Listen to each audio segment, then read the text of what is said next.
الحمد لله رب العالمين والعاقبة للمتقين والصلاة والسلام على سيد الأنبياء وأشرف المرسلين وعلى آله الطيبين الطاهرين وأصحابه الراشدين المهديين وعلى محبيهم وتابعيهم بإحسان إلى يوم الدين وأشهد أن لا إله إلا الله وحده لا شريك له وأشهد أن سيدنا ونبينا ومولانا محمدا عبده ورسوله أما بعد فأعوذ بالله من الشيطان الرجيم بسم الله الرحمن الرحيم سبحان الذي أسرى بعبده ليلا من المسجد الحرام إلى المسجد الأقصى الذي باركنا حوله لنريه من آياتنا إنه هو السميع البصير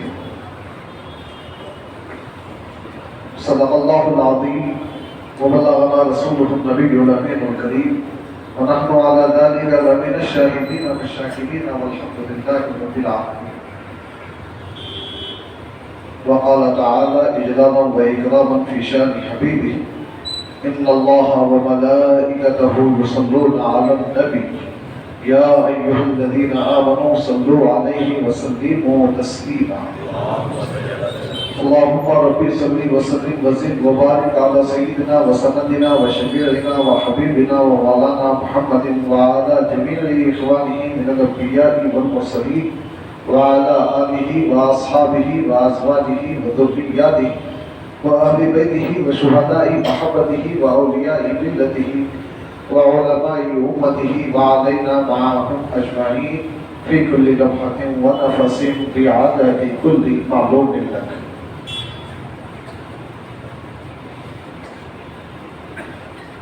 پاک ہے وہ ذات جو اپنے بندے کو رات کے ایک مختصر سے حصے میں مسجد حرام سے مسجد اقصی کو لے گئی، جس کے اطراف میں ہم نے برکتیں نازل فرمائی ہیں تاکہ ہم انہیں ہماری نشانیاں دکھائیں. بے شک وہ سننے دیکھنے والا ہے. حاضرین کرام، قرآن مبارک کی جس مشہور آیت کی تلاوت سے میں نے اپنے آپ کو مشرف کیا ہے، اس کا ترجمہ آپ نے سماعت فرما دیا. رب تبارک و تعالی اپنے حبیب سے بڑا پیار کرتا ہے، سرکار سے بہت محبت کرتا ہے، اور قاعدہ ہے کہ پیارے کی ہر چیز پیاری ہوتی ہے. تو پیارے حبیب کی پیاری امت بھی رب تبارک و تعالیٰ کو بڑی پیاری ہے. اسی پیار کا ایک نتیجہ یہ ہے کہ رب تبارک و تعالیٰ نے اپنے حبیب کو معراج کی رات آسمانوں پر بلا کر پیاری امت کے لیے ایک پیارا تحفہ عطا فرمایا. اس کا ایک سیاق و سباق بھی ہے. رب تبارک و تعالیٰ نے قرآن کریم میں بار بار رسول پاک صلی اللہ علیہ وسلم کی تسلی فرمائی. گزشتہ انبیاء کرام کے واقعات سنائے، فرمایا کہ دیکھو یہ مکے والے، یہ کفار و مشرکین آپ کے ساتھ جو حرکتیں کر رہے ہیں کہ آپ کو نعوذ باللہ گالیاں دیتے ہیں، آپ کے راستے میں کانٹے بچھاتے ہیں، آپ کو تکلیف دیتے ہیں، تو یہ کوئی نیا معاملہ نہیں ہے. گزشتہ انبیاء کرام کے ساتھ ان کی قوموں نے بھی ایسا ہی سلوک کیا تھا. تو گزشتہ انبیاء نے جیسا صبر کیا، اے حبیب آپ بھی صبر کیجیے. آپ کو تسلی دی گئی گزشتہ انبیاء کے واقعات سنا کر.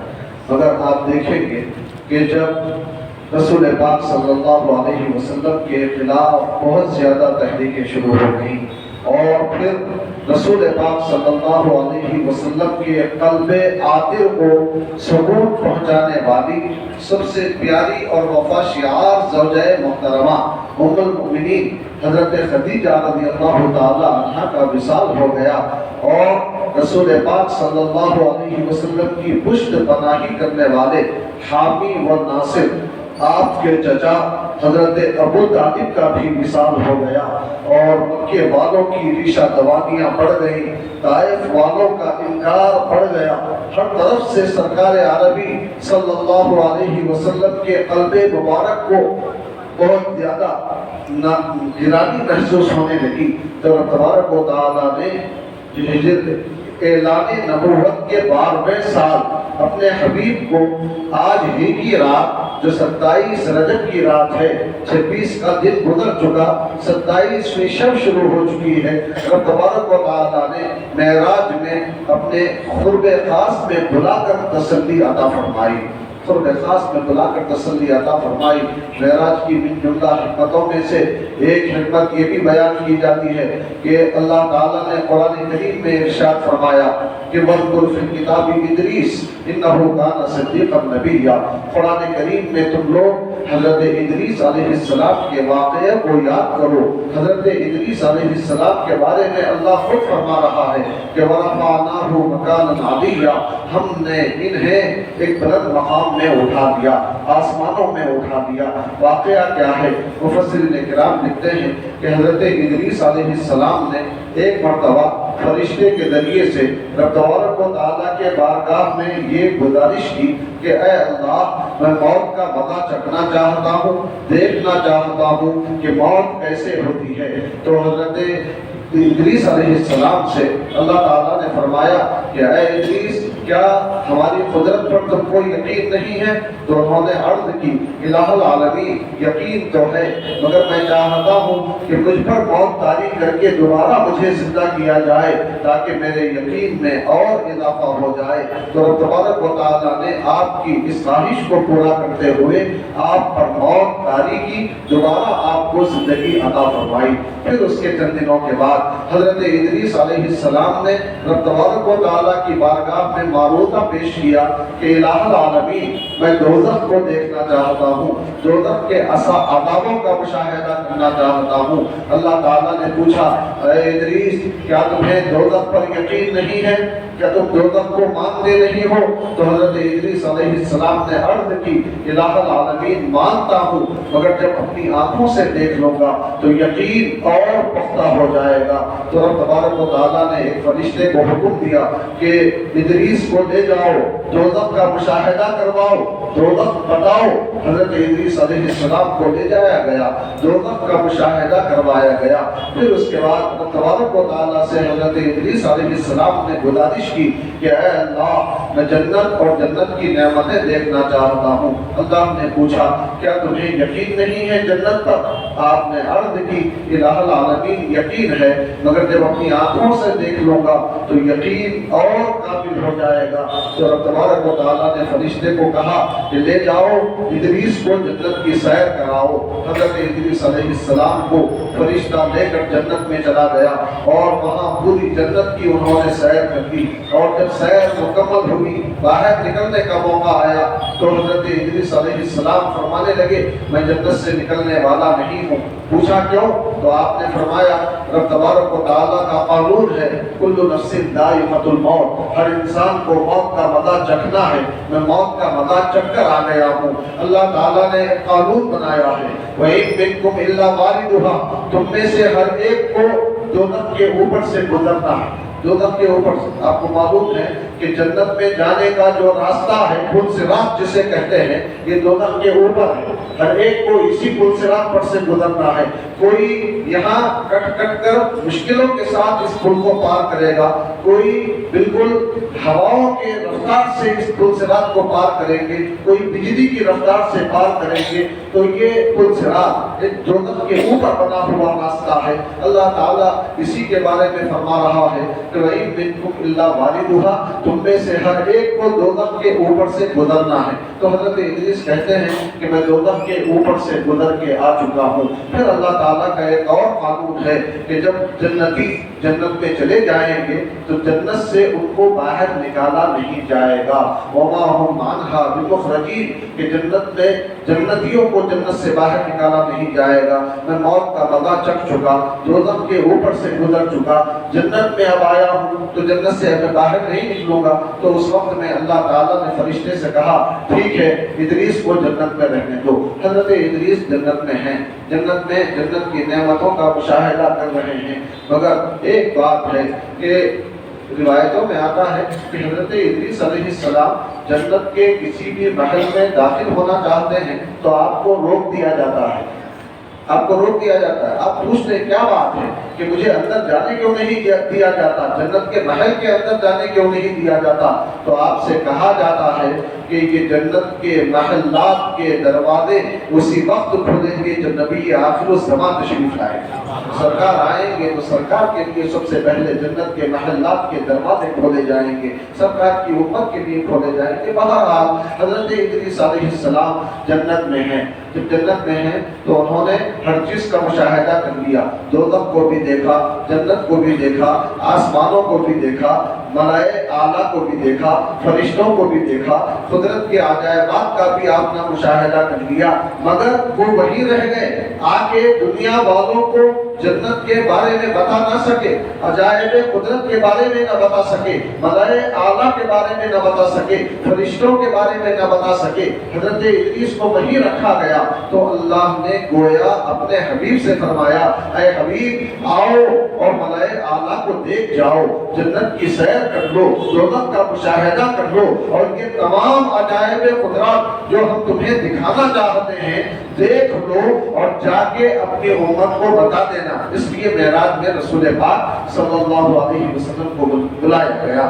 من جملہ معراج کے حکمتوں کی ایک حکمت یہ بھی بیان کی جاتی ہے کہ اللہ تعالیٰ نے قرآن کریم میں فرمایا ہے ان اللہ اشتری من المؤمنین انفسهم واموالهم بان لهم الجنہ، کہ بے شک اللہ تعالیٰ نے ایمان والوں سے ان کی جانوں کو اور ان کے مالوں کو جنت کے بدلے میں خرید لیا ہے۔ ایمان والوں کی جانوں کو بھی ان کے مالوں کو بھی جنت کے بدلے میں خرید لیا، جنت کے بدلے میں خرید لیا۔ تو آپ کو معلوم ہے طریقہ ہے کہ کوئی چیز آپ خریدنا چاہتے ہیں تو خریدنے سے پہلے اس چیز کو آپ دیکھتے ہیں، دیکھنے کے بعد جب وہ چیز پسند آتی ہے تو آپ لیتے ہیں، اور جس چیز کو آپ خریدنا چاہتے ہیں اگر وہاں تک آپ خود نہیں جا سکتے تو اپنے کسی وکیل کو، اپنے کسی قریبی آدمی کو بھیجتے ہیں، جاؤ دیکھو اور دیکھ کر اس چیز کو خرید لو۔ تو دیکھنے کے بعد جب بندہ خرید لیتا ہے تو پھر اس چیز کو لوٹانے کا شرعاً حق نہیں ہوتا، شرعاً حق نہیں ہوتا۔ تو اللہ تعالیٰ نے جب ایمان والوں سے ان کی جانوں کو خرید لیا، ان کے مالوں کو خرید لیا، اب بدلے میں اللہ جنت دینے والا ہے، تو جنت ہمارے جانوں کی اور مالوں کی قیمت ہے، جنت قیمت ہے۔ جو قیمت کو دیکھنے کے لیے ہم جنت میں نہیں جا سکتے، اگر ہم وہاں جائیں گے تو پھر واپس آنے کا مسئلہ ہوگا۔ تو اللہ تعالیٰ نے امت کے وکیل، امت کے کفیل، امت کے ذمہ دار نبی اکرم صلی اللہ علیہ وسلم سے گویا فرمایا کہ اے حبیب میں نے آپ کی امت کے جانوں کو اور ان کے مالوں کو جنت کے بدلے میں خریدا ہے، اور جنت انہوں نے دیکھی نہیں ہے، تو آپ آئیے اور جنت دیکھ کر جا کر امت کو بتا دیجئے۔ اس لیے رسول پاک صلی اللہ علیہ وسلم کو معراج کی رات بلایا گیا، معراج کی رات بلایا گیا بلکہ لے جایا گیا۔ یہاں علماء کرام فرماتے ہیں ایک ہے کسی مقام پر کسی کا خود سے جانا، اور ایک ہے بلایا جانا، اور ایک ہے لے جایا جانا۔ تینوں میں فرق ہے کہ اگر آپ خود سے آئیں گے تو آپ کی کوئی خاطر تواضع نہیں کی جائے گی، آپ کا کوئی استقبال نہیں کیا جائے گا، آپ کو آنا ہوگا، جہاں جگہ ملے بیٹھ جانا ہوگا، جو ملے آپ کو تناول کر لینا ہوگا۔ مگر اس کے برخلاف جب کسی کو بلایا جاتا ہے تو پوری عزت کے ساتھ بلایا جاتا ہے، پورے اس کو احتشام کے ساتھ بلایا جاتا ہے، خاطرداری کی جاتی ہے، عزت کے ساتھ اٹھایا جاتا ہے، اور ہر طرح سے ان کو بڑا مقام دیا جاتا ہے۔ اور اس کے برخلاف جب کسی کو بلایا نہیں گیا بلکہ لے کے آیا گیا ہے تو اب ان کی شان اور بھی بلند ہو جاتی ہے۔ تو اللہ تعالیٰ نے نبی پاک کے بارے میں معراج کے سفر میں یہ نہیں فرمایا کہ نبی پاک اپنی خودی سے معراج کے سفر میں گئے تھے، یہ نہیں فرمایا کہ ان کو بلایا گیا تھا، بلکہ رب تبارک و تعالیٰ یہاں فرما رہا ہے سبحان الذی اسریٰ بعبدہ لیلا، پاک ہے وہ ذات جو اپنے بندے کو لے گئی، سرکار کو بلایا نہیں گیا۔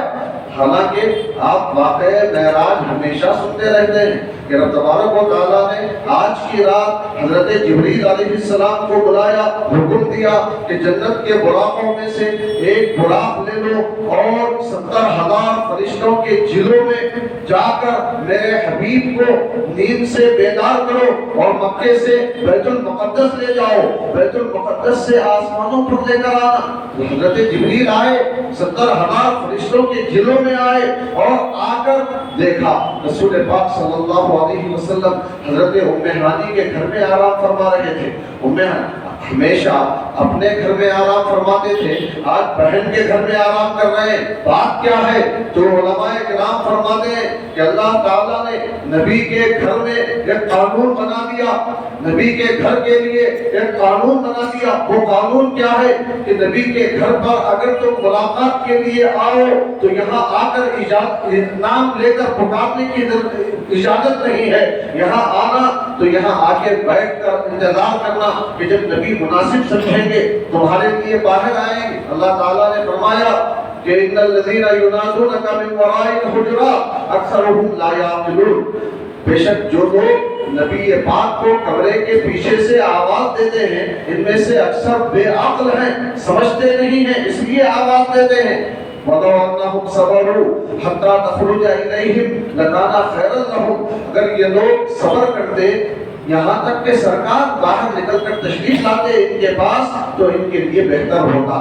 تو اب اگر رسول پاک نبی پاک اپنے کاشانے میں آرام فرما رہے ہوتے، اپنے دولت گدھے پر آرام کر رہے ہوتے تو حضرت جبریل کو اجازت لے کے اندر آنا پڑتا، جبکہ اجازت کے بغیر آواز دینے کی یہاں قرآن پاک میں ممانعت کی گئی ہے۔ تو اسی لیے آج رسول پاک صلی اللہ علیہ وسلم اپنی بھیری بہن کے گھر آرام فرما رہے ہیں، ام ہانی کے گھر میں آرام فرما رہے ہیں۔ اب یہاں بھی حضرت جبریل آئے تو روایت میں آتا ہے کہ آپ نے دروازہ نہیں کھٹکھٹایا بلکہ چھت کھول کر آپ اندر تشریف لائے اور پھر دیکھا کہ سرکار آرام فرما رہے ہیں، وہ نبی جن کی آنکھیں سوتی ہیں دل نہیں سوتا، جن کی آنکھیں، سرکار خود فرماتے ہیں کہ تنام عینایا ولا ینام قلبی، میری آنکھیں سوتی ہیں میرا دل نہیں سوتا۔ تو سرکار لیٹے ہوئے ہیں، آنکھیں بند ہیں، دیکھنے والوں کو یہ محسوس ہو رہا ہے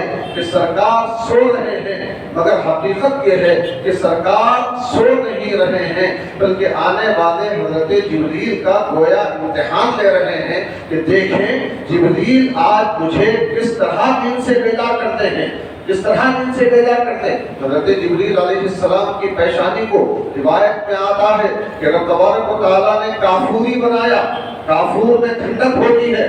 حضرت جبریل فرماتے ہیں کہ آج مجھے پتا چلا کہ میری پیشانی کو کافوری کیوں بنایا گیا ہے، آج میں اپنی پیشانی کو سرکار کے تلووں سے مس کرتا ہوں تاکہ اس ٹھنڈک سے سرکار بیدار ہو جائیں۔ واقعی اسی ادب کا معاملہ کر کے حضرت جبریل نے رسول اکرم صلی اللہ علیہ وسلم کو بیدار کیا۔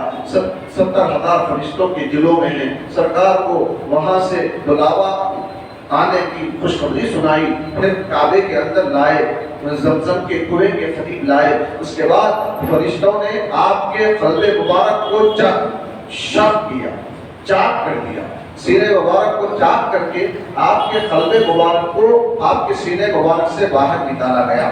جب سینے مبارک سے قلب مبارک کو نکالا گیا تو اس وقت میں حضرت جبریل علیہ السلام اس قلب مبارک کو دیکھ کر فرماتے ہیں کیا ہی پیارا دل ہے کہ اس کی 2 آنکھیں بھی ہیں اور 2 کان بھی ہیں، یہ سنتا بھی ہے اور دیکھتا بھی ہے۔ حضرت جبریل نے کب فرمایا تھا؟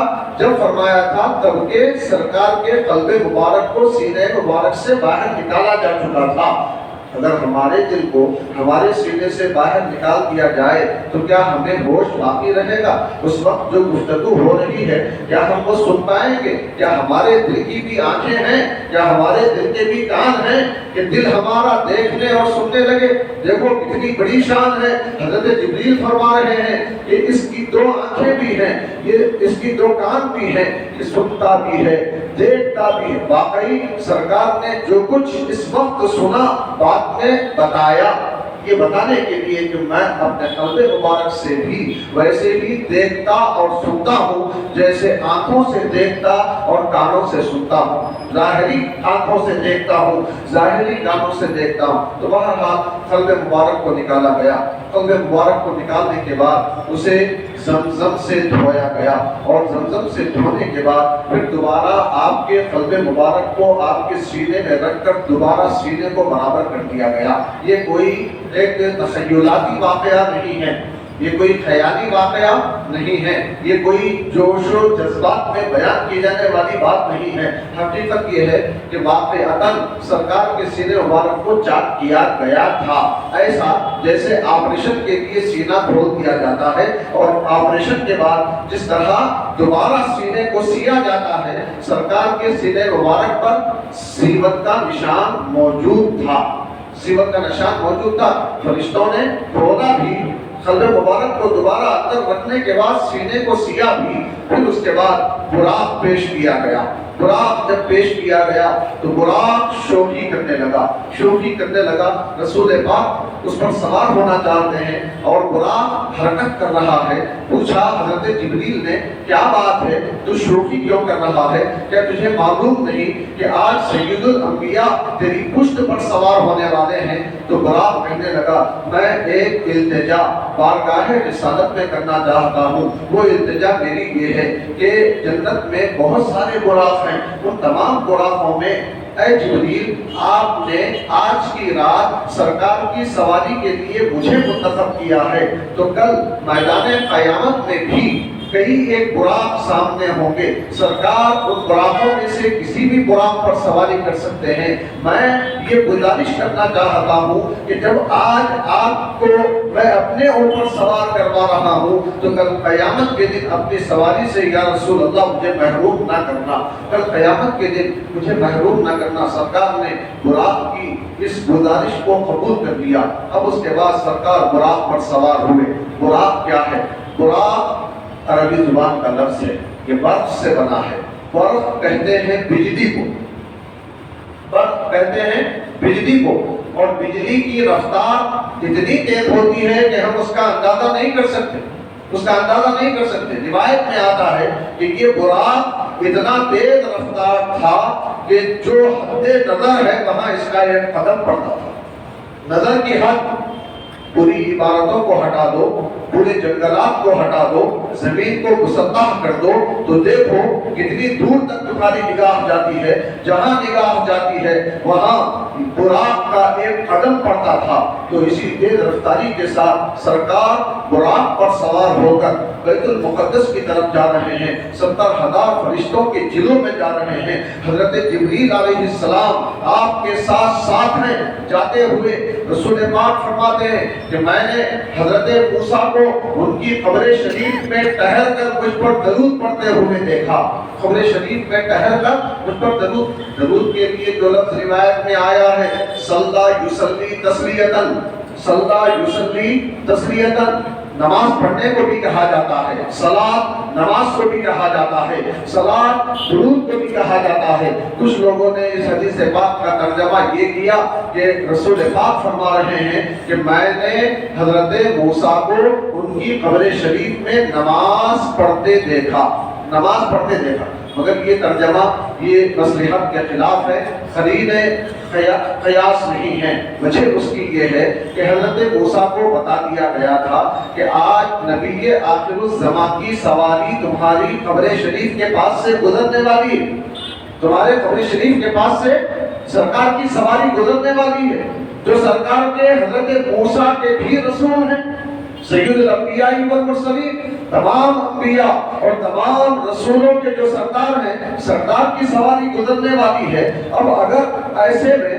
حضرت موسیٰ ان کا استقبال کرنے کے بجائے قبلہ روح ہو کر نماز پڑھنے کے لیے کھڑے ہو جائیں تو یہ سردار کی تعظیم تو نہیں کہلائے گی بلکہ توہین سمجھی جائے گی، توہین سمجھی جائے گی۔ اس لیے جو یصلی کا لفظ آیا ہے حدیث میں، اس کا ترجمہ حضرت موسیٰ نماز پڑھ رہے تھے یہ کرنا صحیح نہیں ہے، بلکہ اس کا ترجمہ یہ ہے کہ حضرت موسیٰ اپنی قبر شریف میں باادب کھڑے ہو کر سرکار پر صلاۃ و سلام کا نذرانہ پیش کر رہے تھے، درود کا نذرانہ پیش کر رہے تھے۔ یہی تعظیم عین تعظیم ہے، عین تعظیم۔ اور سوال یہ پیدا ہوتا ہے کہ حضرت موسیٰ کو کیسے پتا چلا کہ یہاں سے سرکار کی سواری گزرنے والی ہے؟ معلوم تھا، معلوم تھا، جو کہ اللہ نے پہلے سے بتا دیا تھا۔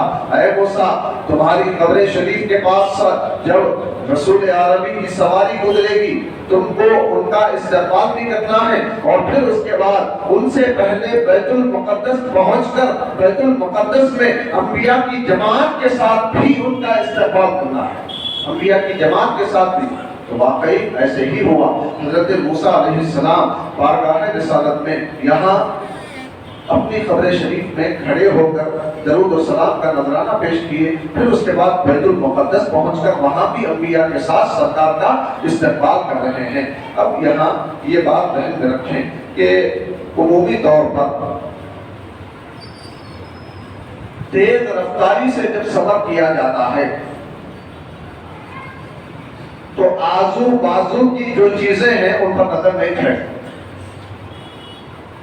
تیز رفتار ٹرین میں بیٹھ کر آپ جا رہے ہیں یا تیز رفتار کار میں آپ سوار ہیں تو بازو کے چھوٹے چھوٹے بورڈ جو لگے ہوئے ہیں ان کی تقریر آپ پڑھ نہیں پاتے، پڑھنے کے لیے آپ کو رفتار کم کرنا پڑتا ہے، اور سے دیکھنا پڑتا ہے، تب کہیں جا کے آپ پڑھ پاتے ہیں۔ تو براق کی رفتار کتنی ہے؟ جہاں حد نظر ہے وہاں اس کا ایک قدم پڑتا۔ اتنی تیز رفتاری میں جاتے ہوئے رسول پاک کا حضرت موسیٰ کو ان کی قبر شریف میں درود شریف پڑھتا ہوا دیکھنا، یہ نگاہ نبوت کی تیزی کی دلیل۔ ہماری اور آپ کی نگاہ تیز رفتاری میں کسی چیز پر ٹہر نہیں سکتی، کسی چیز کو پڑھ نہیں سکتی، کسی چیز کو پوری توجہ کے ساتھ دیکھ نہیں سکتی، مگر سرکار عربی صلی اللہ علیہ وسلم کی نگاہ نبوت اتنی تیز ہے کہ اتنی تیز رفتار سواری پر جاتے ہوئے بھی حضرت موسیٰ کو ان کی قبر شریف میں کھڑے ہو کر درود پڑھتے دیکھ رہے ہیں۔ پھر یہیں سے سرکار کے سننے کی قوت کا بھی پتہ چل گیا۔ کیوں؟ اس لیے کہ حضرت موسیٰ اپنی قبر شریف میں کھڑے ہو کر پڑھ رہے ہیں تو تیز رفتاری سے جانے والا ضروری نہیں ہے کہ سن لے وہ کیا پڑھ رہے ہیں، ہوٹ ہل رہے ہیں کہ دیکھ سکتے ہو کیا پڑھ رہے ہیں۔ سننے کے لیے کانوں کا تیز ہونا ضروری ہے، قوت سماعت کا تیز ہونا ضروری ہے، تو اس سے رسول کی قوت سماعت کا بھی پتہ چل گیا۔ تو حضرت موسیٰ علیہ السلام رسول پاک کا یہاں استقبال فرمائے، پھر اس کے بعد آگے چلے گئے اور بیت المقدس میں بھی پھر استقبال کرنے کے لیے فرشتوں کی جماعت، انبیاء کی جماعت میں موجود ہے۔ رسول پاک صلی اللہ علیہ وسلم بیت المقدس پہنچے۔ یہاں علماء کرام ایک اور نقطہ بیان فرماتے ہیں، کیا حضرت موسیٰ کی رفتار ہمارے نبی کی رفتار سے زیادہ تھی جو آپ سے پہلے بیت المقدس پہنچ گئے استقبال کرنے کے لیے؟ استقبال کرنے کے لیے پہلے پہنچنا ضروری ہے۔ یہاں اپنی مزار میں کھڑے ہو کر صلاۃ و سلام کا نذرانہ پیش کیے اور پھر اس کے بعد سرکار سے پہلے بیت المقدس پہنچ گئے، تو کہیں حضرت موسیٰ کی رفتار سرکار کی رفتار سے زیادہ تو نہیں؟ کہا نہیں، سرکار کی رفتار سے زیادہ حضرت موسیٰ کی رفتار نہیں ہے، ہاں براق کی رفتار سے زیادہ حضرت موسیٰ کی رفتار ہے، کیونکہ سرکار اپنی رفتار سے نہیں جا رہے تھے، براق کی رفتار سے جا رہے تھے۔ پھر دوسرا مقصد یہ بھی ہے کہ اللہ تعالیٰ نے اس سفر کو اسرا فرمایا، سبحان الذی اسرا، پاک ہے وہ ذات جو لے گئی۔ اسرا یہ سیر سے بنا ہے، سیر و تفریح کے لیے آپ ہی جاتے ہیں، کہیں جاتے ہیں تو ایسا نہیں ہوتا کہ گاڑی پہ بیٹھ کے تیزی سے گزر جائیں، بلکہ جہاں کی سیر و تفریح کرنا ہوتا ہے وہاں اطمینان سے رک کر آپ ہر چیز کو غور سے دیکھ کر آگے بڑھتے ہیں۔ تو حضرت موسیٰ سیر کے لیے نہیں جا رہے تھے، اپنی ڈیوٹی انجام دینے کے لیے، سرکار عربی کا استقبال کرنے کے لیے پہلے وہاں پہنچنے کی آپ کی ذمہ داری تھی، اس ذمہ داری کو پوری کرنے کے لیے آپ تیز رفتاری کے ساتھ چلے گئے۔ اور نبی عربی یہ معراج کا سفر سیر کا سفر ہے، یہ آہستہ جانے کا سفر ہے، آپ آہستہ رفتار سے جا رہے تھے، سیر تھی یہ، اور سیر میں انسان اطمینان کے ساتھ جاتا ہے۔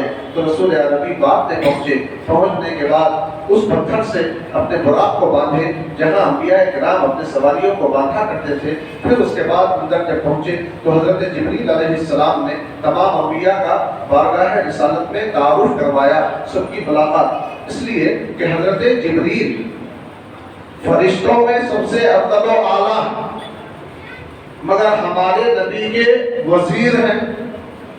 سرکار نے خود فرمایا کہ میرے آسمانوں میں 2 وزیر ہیں، زمین میں 2 وزیر، زمین کے 2 وزیر ابو بکر و عمر رضی اللہ عنہ، اور آسمانوں کے 2 وزیر حضرت جبریل اور حضرت میکائیل۔ تو حضرت جبریل اپنے وزارت کی ذمہ داری پوری کر رہے ہیں، بحیثیت وزیر آپ سب انبیاء کا سرکار کے پاس تعارف کروا رہے ہیں۔ سب کا تعارف ہوا، نماز کا وقت آیا تو فوری طور پر نماز ادا کہی گئی۔ ادا کہنے کے بعد رسول پاک صلی اللہ علیہ وسلم کو مصلی امامت پر کھڑا کیا گیا۔ تمام انبیاء پیچھے سب بستہ ہیں، بڑے بڑے انبیاء، حضرت ابراہیم بھی ان میں موجود ہیں، حضرت موسیٰ اور عیسیٰ بھی موجود ہیں، حضرت داؤد بھی موجود ہیں، حضرت اسماعیل بھی، بڑے بڑے جلیل القدر انبیاء، اولو العزم رسول ان میں موجود ہیں۔ سب پیچھے سب بستہ کھڑے ہو گئے۔ رسول پاک صلی اللہ علیہ وسلم نے سب کی امامت فرمائی، اسی لیے آپ کو امام الانبیاء والمرسلین کہا جاتا ہے، نبیوں اور رسولوں کے امام، نبیوں اور رسولوں کے امام۔ نماز مکمل ہوئی، نماز مکمل ہونے کے بعد بیت المقدس میں یعنی آج کی رات جلسہ شب معراج منعقد ہوا، جیسا آپ آج جلسہ کرنے کے لیے جمع ہیں، وہاں رسول پاک کی صدارت میں حاضرین کون ہیں؟ انبیاء کرام اور فرشتے، اور انہی حاضرین میں اولو العزم رسولوں کی تقریریں ہیں۔ سب سے پہلے ابو الانبیاء حضرت ابراہیم علیہ السلام اٹھ کر کھڑے ہوتے ہیں، تقریر فرماتے ہیں۔ اللہ تعالیٰ نے ان پر جو کرم نوازیاں فرمائی، انہیں جس انعام و اکرام سے نوازا، اسے وہ بیان کرتے ہیں۔ پھر اس کے بعد حضرت موسیٰ علیہ السلام کھڑے ہوتے ہیں، ان پر اور بنی اسرائیل پر جو اللہ کے کرم ہوئے ہیں ان کی وہ پوری تفصیل بیان کرتے ہیں۔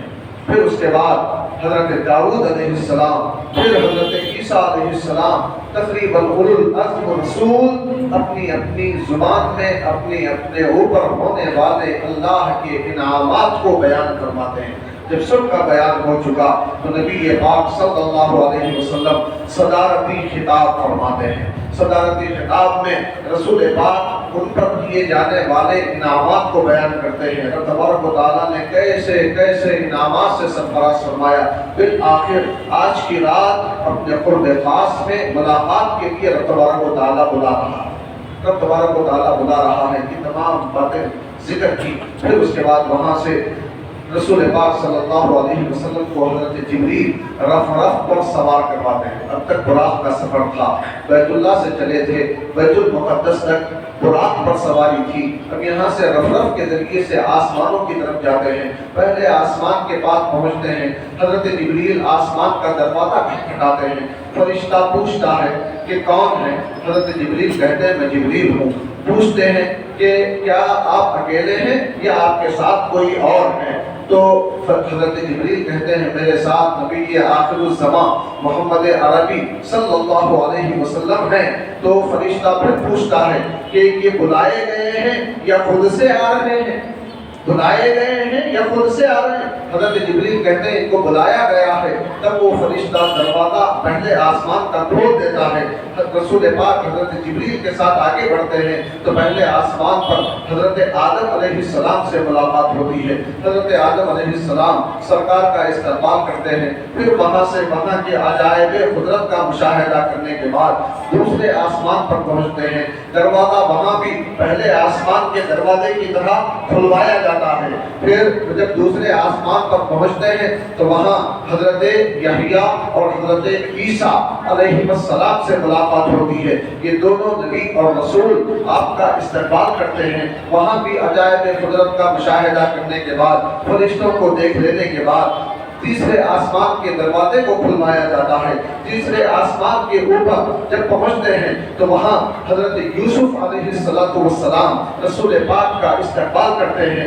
وہاں بھی وہاں کے عجائب قدرت دیکھنے کے بعد چوتھے آسمان کا رخ کرتے ہیں۔ چوتھے آسمان پہ پہنچتے ہیں تو حضرت ادریس علیہ السلام سے ملاقات ہوتی۔ بھئی ادریس جو جنت میں رک گئے تھے، جنت میں جو رک گئے تھے، یہاں کیسے آ گئے؟ ارے میں جنت سے نکلے نہیں، فرشتے نے نکالنا چاہا تو وہ بول دیے کہ میں جنت سے نکلنے والا نہیں ہوں، اس لیے کہ اللہ کا قانون ہے جنت سے جنتیوں کو نکالا نہیں جائے گا۔ تو پھر یہ یہاں چوتھے آسمان پہ کیسے آ گئے؟ تو علماء کرام فرماتے ہیں دیکھو، خود سے نکلنا اور ہے، نکالا جانا اور ہے۔ خود سے نکل کے کہیں باہر جانا اور ہے، اور باہر نکال دیا جانا اور ہے۔ تو حضرت ادریس کو جنت سے نکالا نہیں گیا، مگر آپ اپنی مرضی سے یا اللہ کے حکم سے جہاں چاہتے ہیں جنت کے باہر آسمانوں پہ جاتے آتے ہیں۔ تو یہاں آپ کی یہ ڈیوٹی مقرر کر دی گئی تھی کہ رسول پاک آ رہے ہیں، چوتھے آسمان پر تمہیں ان کا استقبال کرنا ہے۔ تو حضرت ادریس علیہ السلام چوتھے آسمان پر رسول پاک کا استقبال کرتے ہیں۔ پھر اس کے بعد پانچویں آسمان پر سرکار پہنچتے ہیں، دروازہ اسی طرح کھلایا جاتا ہے جیسے پہلے آسمان کا دروازہ کھلوایا گیا تھا۔ ہر آسمان کا دروازہ اسی انداز میں کھلوایا جا کر آگے بڑھ رہے ہیں۔ جب پانچویں آسمان پہ پہنچے تو وہاں حضرت ہارون علیہ السلام سے ملاقات ہوتی ہے، وہ استقبال کرتے ہیں۔ وہاں کے عجائب قدرت دیکھنے کے بعد رسول پاک جب چھٹے آسمان پہ پہنچتے ہیں تو وہاں سیدنا موسیٰ علیہ السلام سے ملاقات ہوتی ہے۔ یہ سن حضرات بیت المقدس میں سرکار کی امامت میں نماز پڑھ کے سرکار سے پہلے یہاں پہنچ کے پھر استقبال کر رہے ہیں، کیوں؟ اس لیے کہ ان کی یہ ڈیوٹی مقرر کر دی گئی تھی، یہ ذمہ داری ان کو دی جا چکی تھی۔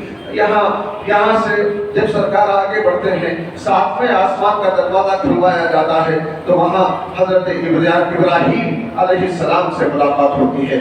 وہ وہاں ان کا استقبال کرتے ہیں اور پھر ان کے آگے رسول پاک صلی اللہ علیہ وسلم سدرۃ المنتہا تک پہنچتے ہیں۔ سدرۃ المنتہا، سدرہ بیر کو کہا جاتا ہے۔ سدرہ وہاں ایک بیر کا درخت ہے، بیر کا درخت ہے۔ اس اعتبار سے علماء کرام فرماتے ہیں کہ بیر دوسرے اور پھلوں سے افضل ہے۔ بعض حضرات فرماتے ہیں کہ کھجور سب سے افضل ہے، اور بعض کہتے ہیں کہ بیر افضل ہے، اس لیے کہ رب تبارک و تعالیٰ نے اپنے قرب خاص میں جہاں فرشتوں کی انتہا ہے، منتہا، سدرۃ المنتہا، اس درخت کو منتہا اس لیے کہا جاتا ہے کہ تمام فرشتوں کی یہاں انتہا ہے، اس کے آگے کوئی نہیں جا سکتا۔ تو یہ بیری کا درخت ہے، تو بیری کا درخت رب تبارک و تعالیٰ کے نور سے منور ہے، فرشتے اس کو گھیرے ہوئے ہیں۔ تو یہ جو درخت ہے فرشتوں کی انتہا ہے، وہاں پہنچتے ہیں۔ وہاں سے جب آگے بڑھنے کا معاملہ آتا ہے تو حضرت جبریل علیہ السلام عرض کرتے ہیں کہ اگر ایک سرے ہوئے برتر پرم فروغ تجلی بسوزت پرم کہ یا رسول اللہ آپ مکے سے چلے، میں آپ کے ساتھ ساتھ تھا، اور آپ بیت المقدس میں تھے تو میں آپ کے ساتھ ساتھ تھا، آسمانوں پر آپ آئے تو آپ کے میں ساتھ ساتھ چلا، مگر اے حبیب اب سدرۃ المنتہا کے آگے میں اس لیے نہیں آ سکتا کہ یہاں میری انتہا ہے، اور قرآن پاک میں ہے کہ ہر فرشتے کا ایک خاص مقام ہے، اس مقام سے آگے بڑھنے کی کسی فرشتے کو اجازت نہیں ہے۔ تو حضرت جبریل عرض کرتے ہیں یا رسول اللہ یہ میرا آخری مقام ہے، اور پھر یہ ہے کہ اگر مجھے ڈر ہے کہ اگر میں یہاں سے ایک انگلی کے پھوڑ کے برابر بھی آگے جاؤں گا تو آپ کی تجلی کے فروغ سے میرے پر چل جائے آپ کی، کیوں؟ اس لیے کہ اے حبیب آپ مکے سے چلے تو آپ کے ساتھ میں اس لیے رہ سکا کہ آپ بشری لباس میں تھے اور میں ملکی لباس میں، فرشتے کے لباس میں۔ آسمانوں پر آپ تشریف لائے تو میں ملکی لباس میں رہا، آپ کے ساتھ رہا، مگر اے حبیب اب یہاں سے آپ کا بشری لباس اترنے والا ہے، آپ کی حقیقت بے حجاب ہونے والی ہے، بے پردہ ہونے والی ہے۔ یہ جو حقیقت آپ کی بے حجاب ہوگی، ہم اس کے دیدار کا مشاہدہ کرنے کی ہمت اپنے اندر نہیں رکھتے، بلکہ حقیقت یہ ہے کہ میں یہاں سے ایک انگلی کے بور کے برابر بھی آگے بڑھوں گا تو آپ کی تجلی کے فروغ سے میرے پر چل جائے، تجلی کے فروغ سے۔ تو بہرحال حضرت جبریل رک گئے، حضرت جبریل رک گئے، رسول پاک صلی اللہ علیہ وسلم آگے بڑھ گئے، آگے بڑھ گئے، غیب سے آواز آتی گئی، ادعو یا محمد، اے محمد اور قریب آؤ، اے محمد اور قریب آؤ، اور اے محمد اور قریب آؤ۔ کتنا قریب آئے؟ سورہ النجم میں رب تبارک و تعالیٰ نے فرمایا فَكَانَ قَابَ قَوْسَيْنِ أَوْ أَدْنَىٰ، سرکار دو کمانوں کے فاصلے کے برابر قریب پہنچے یا اس سے بھی زیادہ قریب۔ یہ اصل میں عربوں کے لہجوں کو سامنے رکھ کر قرآن پاک کی آیتیں اتاری گئی، اس لیے کہ عرب میں قرآن اترا۔ عربوں کا ایک طریقہ تھا، جب دو بادشاہوں میں مصالحت ہوتی تھی تو یہ دونوں کسی ایک میدان میں جمع ہوتے تھے، صرف بادشاہ، کوئی اور ان کے ساتھ نہیں ہوتا۔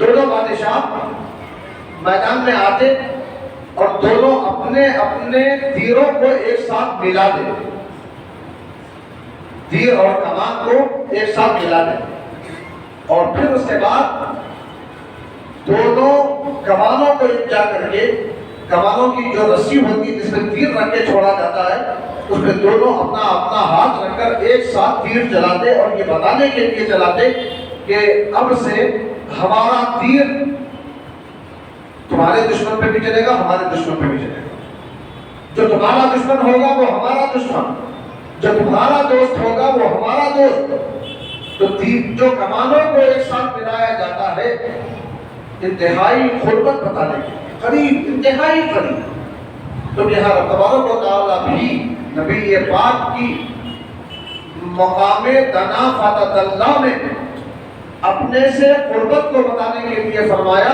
کہ فَكَانَ قَابَ قَوْسَيْنِ أَوْ أَدْنَىٰ، کہ سرکار دو کمانوں کے ملنے کی طرح قریب پہنچے یا اس سے بھی زیادہ قریب پہنچے، انتہائی قریب، انتہائی قریب۔ جب انتہائی قریب پہنچے تو اب اس کے بعد کیا ہوا، رب تبارک و تعالیٰ نے کیا دیا، نبی پاک نے کیا لیا، اس کی وضاحت کہیں نہیں ملتی۔ بس قرآن پاک ایک جملہ ارشاد فرما کے گزر جاتا ہے۔ قرآن کہتا ہے فَأَوْحَىٰ إِلَىٰ عَبْدِهِ مَا أَوْحَىٰ، کہ اللہ تعالیٰ نے اپنے بندے کو جو دینا تھا دے دیا، اللہ نے اپنے بندے کو جو دینا تھا دے دیا۔ اب وہاں سے واپسی کا سفر، اللہ تعالیٰ نے امت کے لیے 50 نمازوں کا تحفہ دیا، 50 نماز۔ ابھی 50 نمازوں کا تحفہ لے کر رسول پاک صلی اللہ علیہ وسلم واپس آنے لگے۔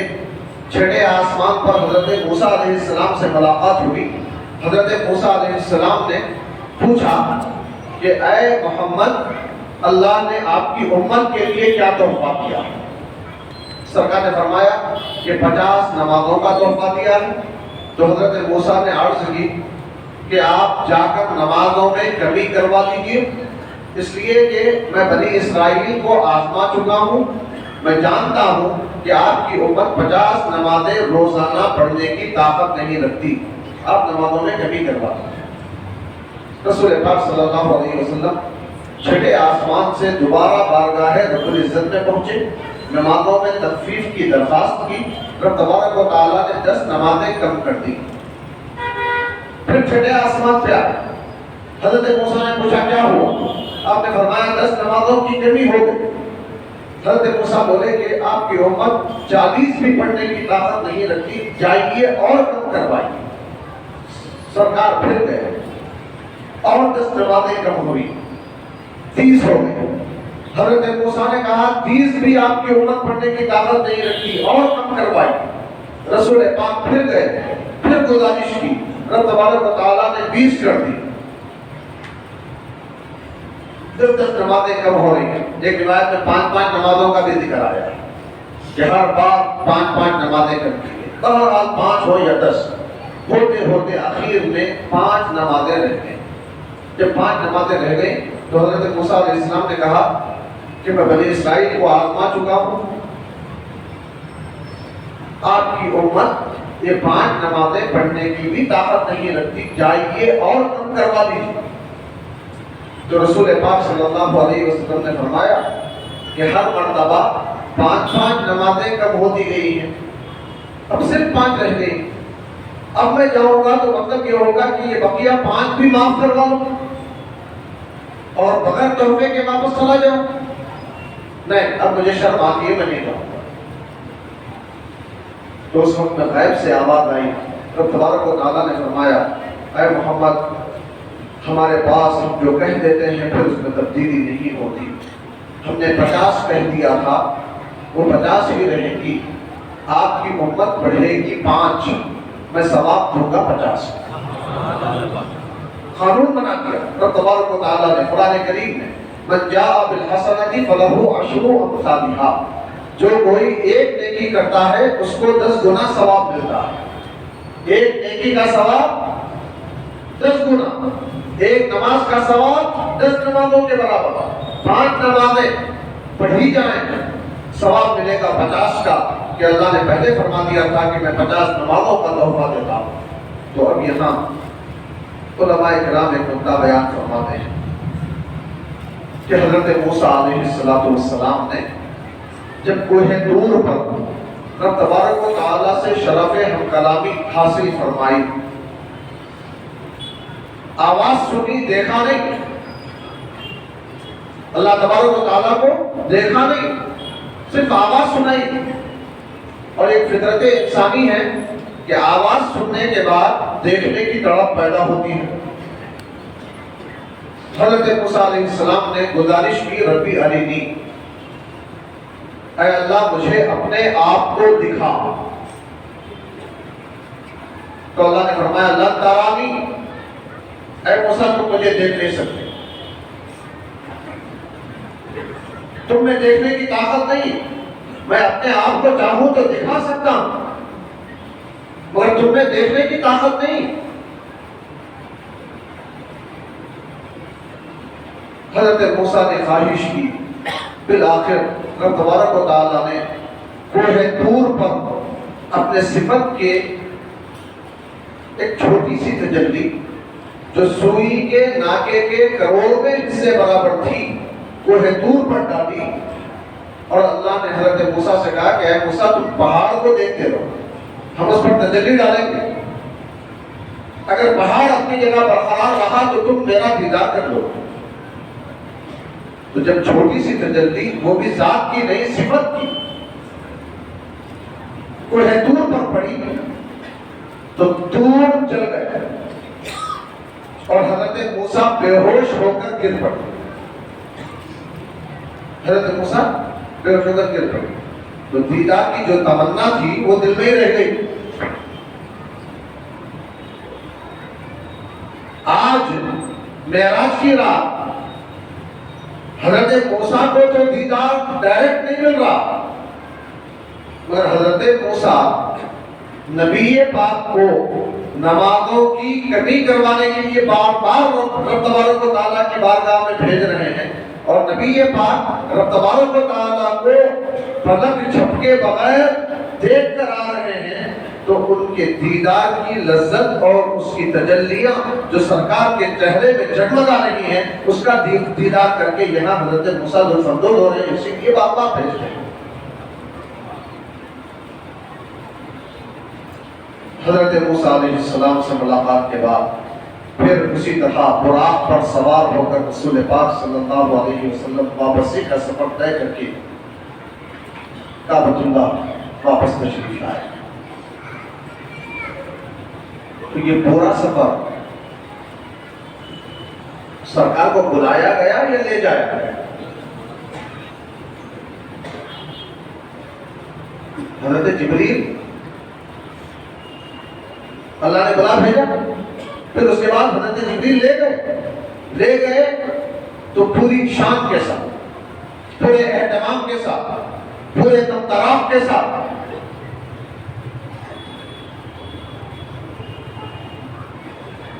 اور کتنے وقت میں؟ قرآن کہتا ہے سبحان الذی اسریٰ بعبدہ لیلا، پاک ہے وہ رات جو اپنے بندے کو رات کے ایک مختصر سے حصے میں لے کے، تھوڑا سا، اتنا لمبا سفر اور مختصر سے حصے میں کیا ممکن ہے؟ جو ناممکن ہوتا ہے اگر وہ ہو جائے نبی کی جانب سے تو معجزہ. معجزہ کسے کہتے ہیں؟ اگر کوئی کام ممکن ہو اور نبی نے کر لیا تو یہ معجزہ تھوڑے ہی. جو ناممکن ہو اور نبی نے کیا معجزہ. اور ہر معجزہ خدا کی قدرت. کسی بھی نبی کا معجزہ خدا کی قدرت کے بغیر ظہور پذیر نہیں ہوتا. ہر معجزہ خدا کی قدرت. یہاں واقع معراج کو لے لیجیے. رب تبارک و تعالیٰ فرمایا سبحان الذی اسریٰ، پاک ہے وہ ذات جو لے گئی. یعنی اللہ تعالیٰ پہلے ہی لوگوں کے اعتراض کو دفع کرنے کے لیے ایسے کلمات اختیار کر رہا ہے جس سے رب تبارک و تعالیٰ کی قوتوں کا اظہار ہو. رب تبارک و تعالیٰ قادر مطلق ہے، وہ جو چاہے کر سکتا ہے، وہ جو چاہے کر. اتنے چھوٹے سے وقت میں رب تبارک و تعالیٰ نے نبی پاک کو آسمانوں پہ بلا کے اپنے قرب خاص میں اپنی خاص ملاقات کروا کے اپنا دیدار عطا کروا کر کے پھر دوبارہ بھیج رہا ہے مختصر سے وقت میں. تو رب تبارک و تعالیٰ عیبوں سے پاک ہے اور کمزوریوں سے پاک ہے. وہ لے جانے کی طاقت رکھتا ہے، نبی جانے کی طاقت رکھتے ہیں. اسی لیے فرمایا سبحان الذی. الرحمن الذی نہیں فرمایا، الرحیم الذی نہیں فرمایا، الکریم الذی نہیں فرمایا. یہ سب اس کی صفتیں ہیں. فرمایا کہ سبحان الذی اسریٰ، یہ بتانے کے لیے کہ میں ہر عاجزی سے پاک ہوں، میں لے جا سکتا ہوں. اس کی دلیل قرآن پاک کی روشنی میں ہمیں یہ بھی ملتی ہے. حضرت سلیمان علیہ السلام کا واقعہ آپ کی نگاہوں میں ہے. حضرت سلیمان اپنے دربار میں بیٹھے ہوئے ہیں، فجر کے بعد کا وقت ہے. وہاں سے ملکہ سبا بلقیس 2 مہینے کی مسافت ہے، وہاں سے حضرت سلیمان کے پاس آنے کے لیے نکل چکی ہیں. ایسے میں حضرت سلیمان اپنے حاضرین سے، اپنے صحابہ سے کہتے ہیں ایوکم یاتینی بعرشہا قبل ان یاتونی مسلمین، کہ تم میں سے کون ہے جو بلقیس کے تخت کو ان لوگوں کے مسلمان ہو کر یہاں پہنچنے تک یہاں لا کر حاضر کر دے. یہاں لا کر حاضر. حضرت بلقیس وہاں سے نکل چکی ہے، اب یہاں سے کسی کو جانا ہے، پھر اس وطنی تخت کو لے کر آنا ہے. وہ تخت بھی کتنا تھا؟ روایتوں میں آتا ہے کہ اس کی اونچائی 30 گز تھی، چوڑائی 40 گز، لمبائی 80 گز. اتنا بڑا اور وزنی تخت اتنے مختصر سے وقت میں لے کے آنا ہے. تو ایسے میں اللہ کہتا ہے کہ قال عفریت من الجن، جنوں میں سے ایک عفریت اٹھا اور بولا انا آتیک بہ قبل ان یرتد الیک طرفک، میں اس تخت کو آپ کی بارگاہ میں قبل انا آتیک بہ قبل ان تقوم من مقامک، میں اس تخت کو آپ کی اس مجلس کے ختم ہونے سے پہلے لا کر حاضر کر دوں گا. حضرت سلیمان علیہ السلام اپنے صحابہ کی طرف دیکھتے ہیں.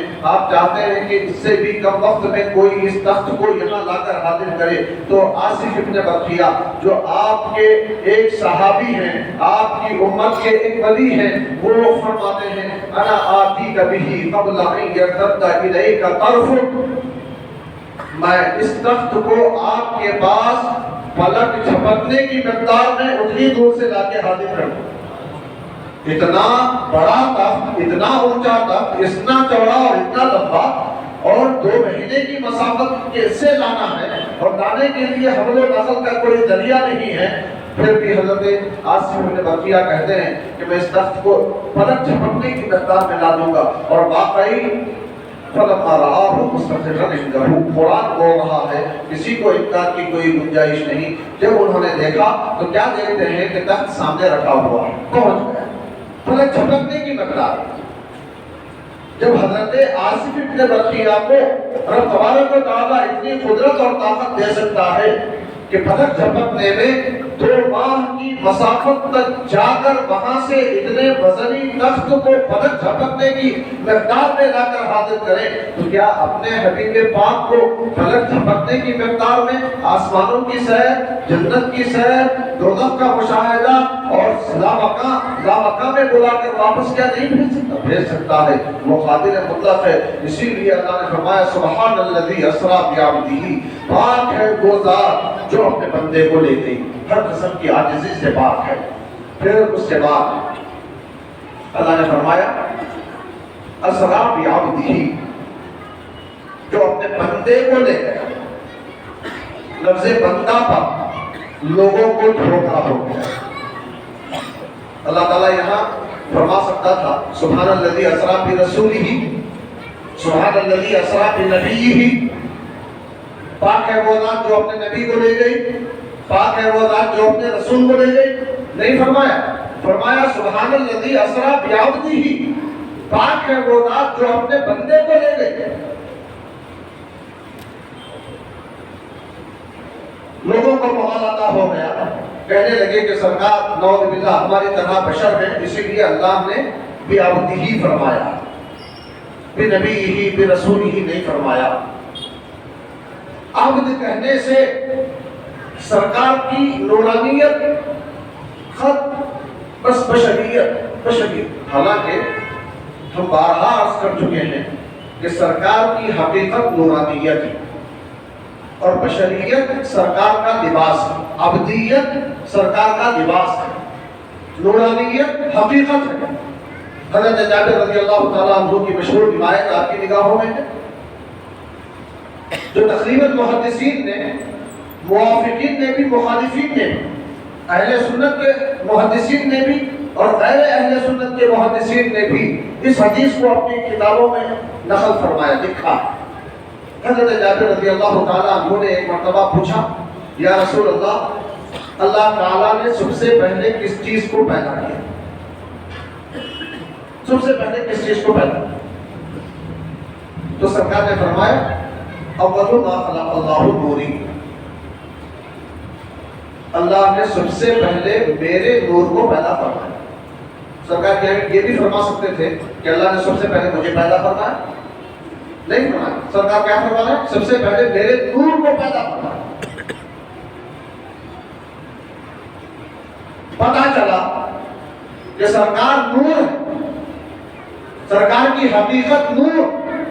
قرآن کریم کہتا ہے قد جاءکم من اللہ نور، تحقیق کہ تمہارے پاس اللہ کی جانب سے نور آ گیا۔ نور سے مراد کون ہے؟ رسول پاک، جو سرکار کی حقیقت نور۔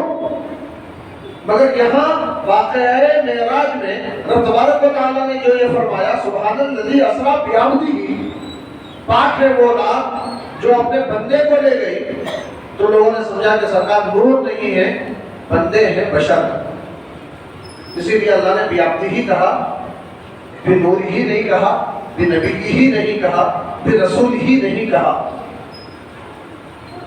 تو ہم کہتے ہیں دیکھو قرآن سے ہمیں دلیل ملتی ہے۔ دلیل کیا ہے؟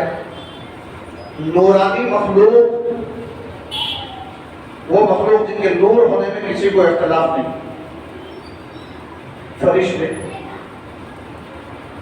ہم جو بنے ہیں 4 عناصر سے بنے، آگ، مٹی، پانی، ہوا، چاروں کو گوندھ کر یکجا کر کے انسان کو بنایا گیا۔ مگر فرشتے نورانی مخلوق، نور سے بنایا گیا۔ تو کسی نورانی مخلوق کو عبد کہنے سے، بندہ کہنے سے ان کی نورانیت میں کوئی فرق نہیں آنے والا۔ کیسے؟ فرشتے نورانی مخلوق مانتے ہو نا؟ اب قرآن کریم اٹھا کر دیکھو، قرآن کریم کہتا ہے وَقَالُوا اتَّخَذَ اللَّهُ وَلَدًا سُبْحَانَهُ بَلْ عِبَادٌ مُكْرَمُونَ۔ یہ کافر کہتے ہیں کہ اللہ نے بیٹا بنا دیا، اولاد بنا دیا، اللہ کی اولاد ہے۔ یہ کافروں کا عقیدہ ہے، کافروں کا۔ تو اللہ فرماتا سبحان، اس کی پاکی ہے، اس کی کوئی اولاد نہیں ہے، اولاد ہونے سے پاک۔ بل عباد المکرمون، بلکہ یہ لوگ جس کو اللہ کی اولاد کہہ رہے ہیں وہ فرشتے، یہ فرشتے اللہ کے عزت والے بندے ہیں۔ فرشتوں کو بندہ کہا گیا کہ نہیں کہا گیا؟ فرشتوں کو بندہ کہنے سے کیا ان کی نورانیت میں کوئی فرق آیا؟ قرآن کریم ایک جگہ اور کہتا ہے وَجَعَلُوا الْمَلَائِكَةَ اِنَاثًا،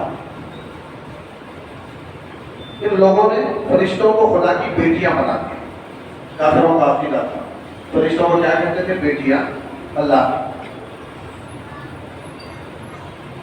جبکہ وہ ہیں بندے، اللہ کے بندے، اولاد نہیں، بیٹیاں نہیں۔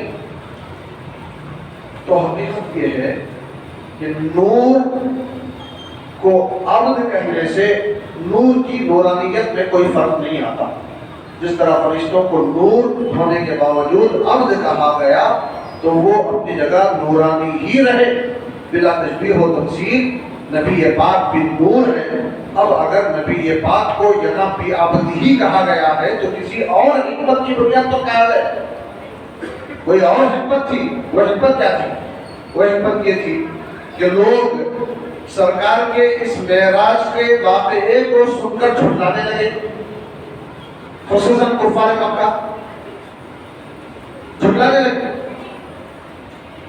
اور بعض صحابہ نے بھی سمجھا کہ معراج یہ جسمانی نہیں تھی بلکہ روحانی تھی، خواب میں تھی، خواب میں۔ تو جو ایسا سمجھتے تھے ان کا رد کرنے کے لیے اللہ نے فرمایا بِعَبْدِهِ، پاک ہے وہ ذات جو اپنے بندے کو لے گئے۔ یہ نہیں فرمایا کہ سبحان الذی اسریٰ بروح عبدہ، جو اپنے بندے کی روح کو لے گئے، کہہ سکتا تھا، مگر یہاں روح کی بات نہیں ہو رہی۔ مگر پھر سوال پیدا ہو رہا ہے۔ حضرت عائشہ صدیقہ رضی اللہ تعالیٰ عنہ سے ایک روایت، حضرت عائشہ فرماتی ہیں کہ ما فقدت جسد رسول اللہ صلی اللہ علیہ وسلم لیلۃ الاسراء، میں نے معراج کی رات رسول پاک صلی اللہ علیہ وسلم کے جسم مبارک کو نہیں کھویا، یعنی سرکار کا جسم اقدس گھر میں موجود تھا۔ تو پہلی بات تو یہ ہے کہ معراج کی رات رسول پاک اپنے گھر میں نہیں تھے، وہ میہانی کے تھے۔ اس حدیث کا جواب مفسرین محدثین یہ دیتے ہیں کہ سرکار وہاں آرام فرمائے۔ دوسری بات یہ ہے کہ معراج کا یہ واقعہ سن 12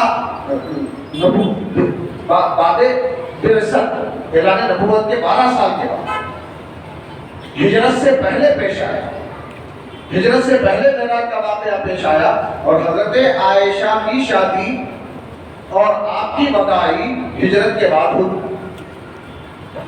ہجرت کے بعد ہوئی۔ تو پھر حضرت عائشہ کی اس روایت کا کیا معنی ہے؟ تو امام اکبر امام محی الدین ابن عربی رحمۃ اللہ تعالی علیہ فرماتے ہیں کہ سرکار کو ایک نہیں 34 معراجیں ہوئی، ایک بار نہیں 34 معراجیں، 34 معراجوں میں 33 معراجیں روحانی اور خواب کی تھیں، اور آج 27ویں شب رجب کی جو معراج ہوئی یہ روحانی یا خواب کی نہیں تھی، بلکہ یہ بیداری کے حالت میں جسم اور روح کے ساتھ تھی۔ اور قرآن نے جو کہا ہے سبحان الذی اسریٰ بعبدہ، پاک ہے وہ ذات جو اپنے بندے کو لے گئی، اور بندہ اسی کو کہا جاتا ہے جو جسم اور روح کے ساتھ ہو۔ خالی جسم کو بندہ نہیں کہا جاتا، خالی روح کو بندہ نہیں کہا جاتا۔ تو اللہ نے بعبدہ فرما کر یہ بتا دیا کہ میں آج کی رات اپنے حبیب کو اپنی بارگاہ میں جسم و روح کے ساتھ بلایا ہوں۔ یہی وجہ تھی کہ کفار مکہ نے فوری طور پر اعتراض کیا اور کہنے لگے کہ یہ نہیں ہو سکتا۔ اب وہ لوگ بیت المقدس کی نشانیاں پوچھنے لگے، بیت المقدس کی نشانیاں۔ رسول پاک صلی اللہ علیہ وسلم جب تشریف لے گئے تو آپ کا شاندار استقبال کیا گیا۔ آپ وہاں کی نشانیاں دیکھنے تو نہیں گئے تھے، انبیاء کرام سے ملاقاتیں ہوئی، وہاں نماز کی امامت فرمائی، اور پھر اس کے بعد آپ آسمانوں پہ چلے گئے۔ مگر جب کفار مکہ نے بیت المقدس کی نشانیاں پوچھی تو رب تبارک و تعالیٰ نے بیت المقدس کو آپ کی نگاہوں کے سامنے کر دیا، اور سرکار دیکھتے جاتے تھے اور وہاں کی نشانیاں بتاتے جاتے تھے۔ اللہ کی قدرت سے باہر نہیں ہے کہ بیت المقدس کو نگاہوں کے سامنے پیش کر دے۔ بیت المقدس کو آپ اس کو ایک شرعی مسئلہ بھی میرے ذہن میں آ رہا ہے، وہ بھی آپ کے سامنے رکھتا چلوں۔ یہ جو حبشہ کے بادشاہ تھے، نجاشی بادشاہ، جو ایمان لا چکے تھے، ان کا جب انتقال ہوا، مدینہ طیبہ میں خبر پہنچی تو رسول پاک صلی اللہ علیہ وسلم نے مدینے میں ان کی نماز جنازہ ادا فرمائی۔ نماز جنازہ ادا فرمائی تو اس بنیاد پر بعض ائمہ غائبانہ نماز جنازہ کو جائز قرار دیتے ہیں کہ کسی کا انتقال سعودی عرب میں ہو جائے، امریکہ میں ہو جائے، ان کے رشتہ دار یہاں رہتے ہوں تو جنازہ وہیں ہے، وہیں دفنایا جانے والا ہے، تو یہاں بھی نماز جنازہ غائبانہ بعض ائمہ کے بعد، جیسے مثال کے طور پہ امام شافعی رحمۃ اللہ علیہ پڑھی جا سکتی ہے۔ امام اعظم ابو حنیفہ ہمارے اور آپ کے امام فرماتے ہیں کہ غائبانہ نماز جنازہ درست نہیں ہے۔ ہاں غائبانہ آپ دعا کر سکتے ہیں، مغفرت کی دعا کر سکتے ہیں، مگر نماز جنازہ نہیں پڑھی جا سکتی۔ تو پھر سوال یہ پیدا ہوا کہ سرکار نے کیسے غائبانہ نماز جنازہ پڑھی تھی نجاشی بادشاہ کی؟ تو جواب امام اعظم یہ دیتے ہیں کہ سرکار ہمارے اور آپ کے لیے ہمارا مردہ غائب ہو سکتا ہے، مگر سرکار کے لیے نجاشی بادشاہ کی نعش غائب نہیں تھی، بلکہ ان کا جنازہ سرکار کے سامنے کر دیا گیا تھا اور سرکار نے ان کی حاضرانہ نماز جنازہ پڑھی تھی، غائبانہ نہیں۔ تو اللہ تعالیٰ کی یہ قدرت ہے، جب جو چیز چاہے سرکار کے سامنے حاضر کر دے۔ تو معراج کی صبح بیت المقدس کو سامنے کر دیا تو سرکار بیت المقدس کی نشانیاں دیکھتے جاتے تھے اور بیان کرتے جاتے تھے۔ اب اسی وقت میں کچھ لوگ ابو جہل کے ساتھ دوڑے حضرت صدیق اکبر کے پاس پہنچے اور پہنچ کر بولے کہ دیکھو تمہارے نبی، تمہارے ساتھی کہتے ہیں کہ آج کی رات وہ یہاں سے بیت المقدس گئے تھے، وہاں سے آسمانوں پر گئے، جنت کی سیر کیے، دوزخ کا مشاہدہ کیے، مقام دنا مدد اللہ میں گئے، وہاں سے پھر رات کے کچھ حصے میں واپس بھی آ گئے ہیں۔ رسول پاک صلی اللہ علیہ وسلم ایسا فرما رہے ہیں۔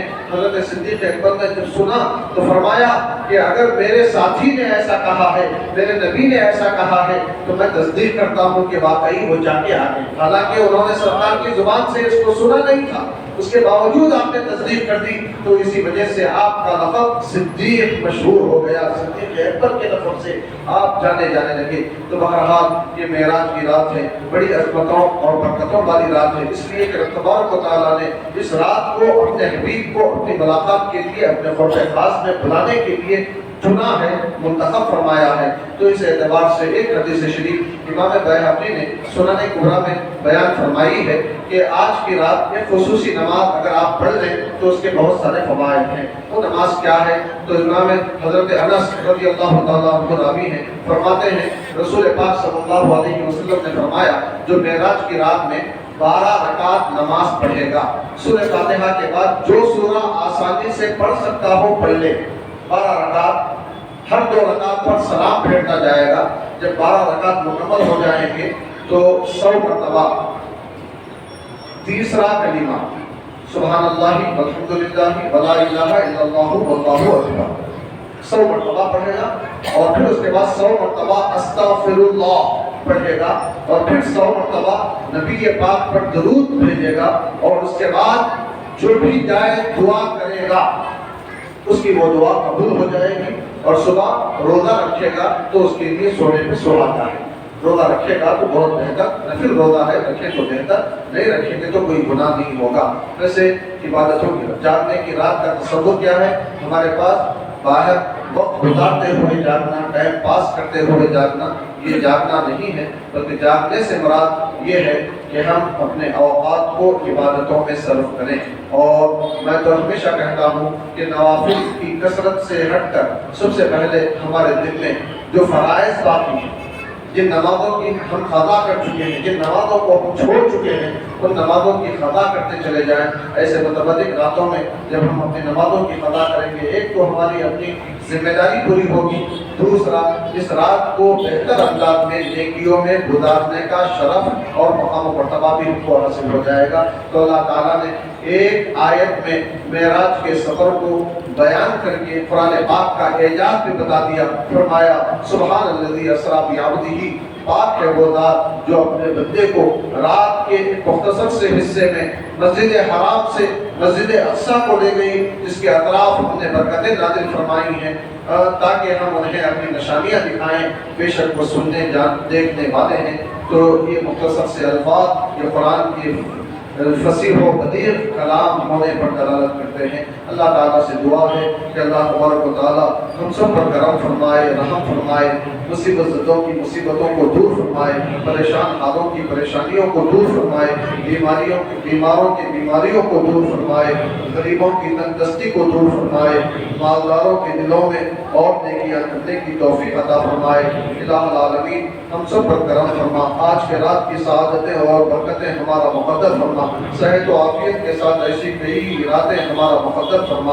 الہ العالمین ہمیں نیکیاں کرنے کی توفیق عطا فرما، گناہوں سے بچنے کی قوت عطا فرما، عزت کی، اسلام کی، صحت و عافیت کی لمبی زندگی عطا فرما، ایمان کی موت نصیب فرما، میدان محشر میں سرکار کے قدموں میں جگہ عطا فرما۔ وصلی اللہ وسلم علی خیر خلقہ سیدنا محمد و آلہ وصحبہ اجمعین والحمد للہ رب العالمین۔ تشریف رکھیں۔